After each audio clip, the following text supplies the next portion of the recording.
I'm Tricia Kiner, and I'm an associate professor at CCBC's Art Design and Interactive Media Department.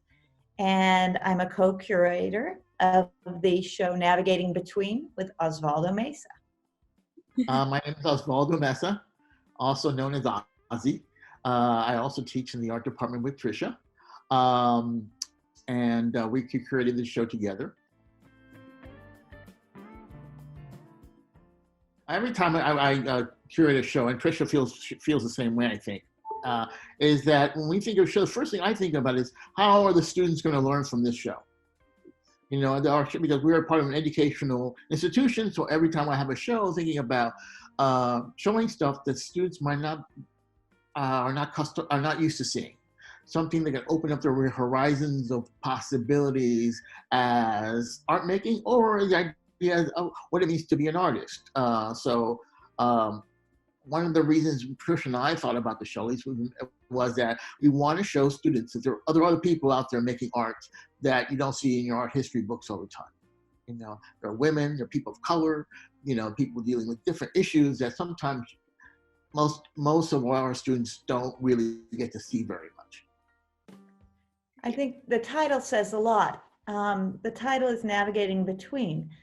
And I think a lot of our students also navigate between as they come to art history, both navigating between the popular culture they're growing up in and also their individual cultures with the image of culture that they find in art history. So this idea of navigating between a dominant culture and a more specific or marginal culture is something we thought they would identify with. And just as an aside, I think Ozzy and I have been having this dialogue for a long time because we come at this intersection of feminism and post-colonial discourse where a lot of these ideas generated and have come up in both art practice and art theory for the last 20 years. These ideas of margin versus center, reversals, and navigation of contradiction. I think it's part of a long conversation Ozzy and I have been having as colleagues for a while. I know also because our population is changing. It's not the population that when I first started teaching here.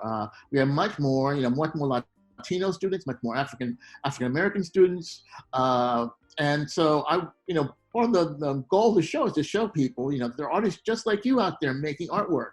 It's not just white men, And I think a lot of the artists deal directly with that issue that are in the show. So it's an opportunity to see someone whose point of entry into the discourse is very similar to their own as they advance on their own professional careers. These are not outsider artists. These are artists who are well trained in the academy. And that's also was part of what we were after here about how to get these narratives, how they combine with the traditional skills and genres and how even they maybe subvert those genres.